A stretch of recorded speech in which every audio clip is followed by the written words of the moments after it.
the indemnity bond, and I'm going to require the other bonds. You are violating your oath, Mr. Iarochi. When this sovereign citizen began lecturing the judge about bonds and oaths, the judge delivered a reality check that could make the whole movement rethink everything. Ms. McHenry entered no plea to charges of no operator's license and expired plates, each of which is a minor misdemeanor, on December 17th, 2024. I scheduled it for a bench trial for January 8th of 2025. Ms. McHenry was given notice of that bench trial. Present on January 8th, 2025 was the law director along with a police officer. Ms. McHenry failed to appear. As a result of her failure to appear, I issued a warrant for her arrest. That was January 8th. It's now over a month later, February 11th, and Ms. McHenry is now turning herself in on the warrant. She is in the courtroom, and she is without an attorney. Ms. McHenry, why were you not here on January 8th? I have a question about the case. Ms. McHenry, sit down. This is not your courtroom. Sit in that chair. Can you repeat your question then? Why were you not here on January 8th? I put in an appearance and it was rejected and struck from the record, and I was sent a letter saying that I am not who I said I was. So I have a question about that because I don't understand. This is not a discussion here. This is not a conversation. I ask a question, you respond to my question. Now, this is typical behavior for you because you're a sovereign citizen. At least you claim to be. I've never claimed that. Well, your documentation that you file, including the one you filed today that did not have a correct caption or case number on it, is indicative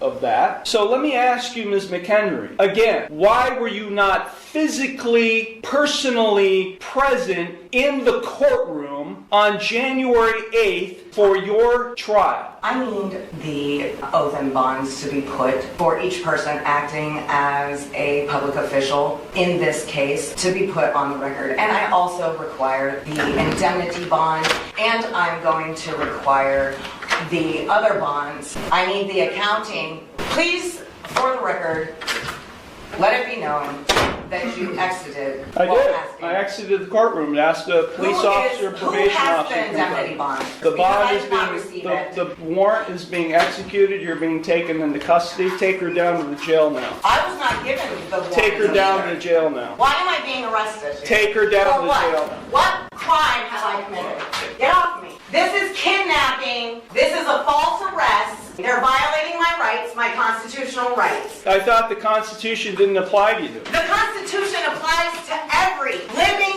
man and woman. You are violating your oath, Mr. Iarochi.